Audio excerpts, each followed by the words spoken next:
Здесь можно увидеть платье, которому более 120 лет, а также узнать все о традициях крымских татар. Дом-музей истории, быта и культуры крымских татар находится в городе Эскихара. Экономист Эльвира Бариева открыла его в 2002 году. До депортации этот дом принадлежал семье крымских татар. Потомки этой семьи сейчас находятся в Москве, мы с ними связывались, они приезжали, крымские татары. После депортации крымских татар этот дом купила семья, русские здесь жили, а сразу после возвращения уже сюда, на родину крымских татар, этот дом купил художник Нури Якубов. И через некоторое время мы у него этот дом выкупили. Больших изменений этот дом не претерпел, архитектурных. В Старом Крыму дома строили вот именно такие. Окна смотрели во двор из камня, который называется калыб. Стены были толстые и крышу накрывали черепицей. Первыми экспонатами музея стали семейные реликвии Эльвиры Бариевой. Например, эти платья, пояс, кисет и марама принадлежали ее бабушке Инаед.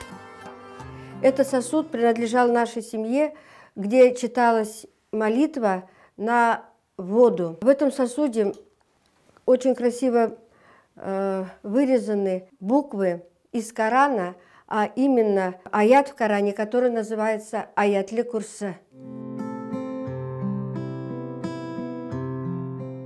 Экспонатами музей пополняется и благодаря единомышленникам. Местный житель Андрей Сысоев уже много лет увлекается археологией. Сегодня он принес в дар музею пуговицы, ароматницы и курительные трубки времен Крымского ханства. Ароматница, она была в каком формате? Она была в виде кулона, как правило, либо пришивалась на одежду.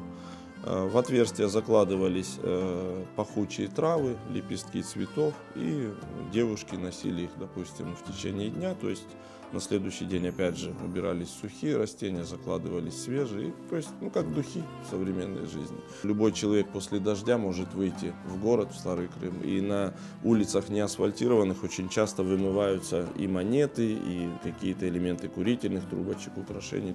В этом доме-музее действительно чувствуешь себя как дома. Экспонаты разрешается даже трогать. Посетителям здесь всегда искренне рады. В этой комнате мы встречаем своих гостей немножко необычно, не как во всех музеях.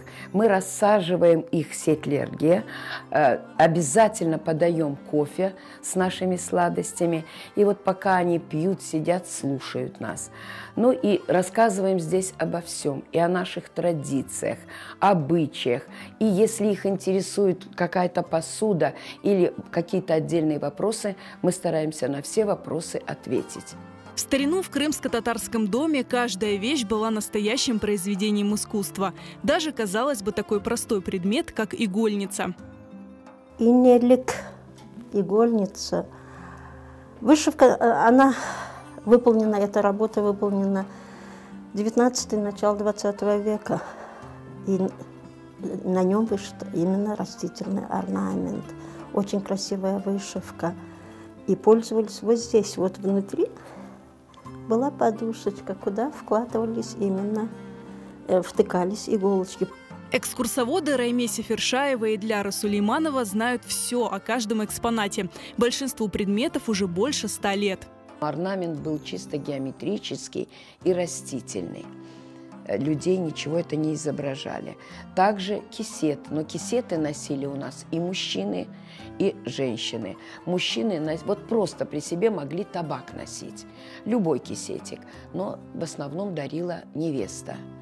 Дува, которая туда вкладывалась, его нельзя было сложить.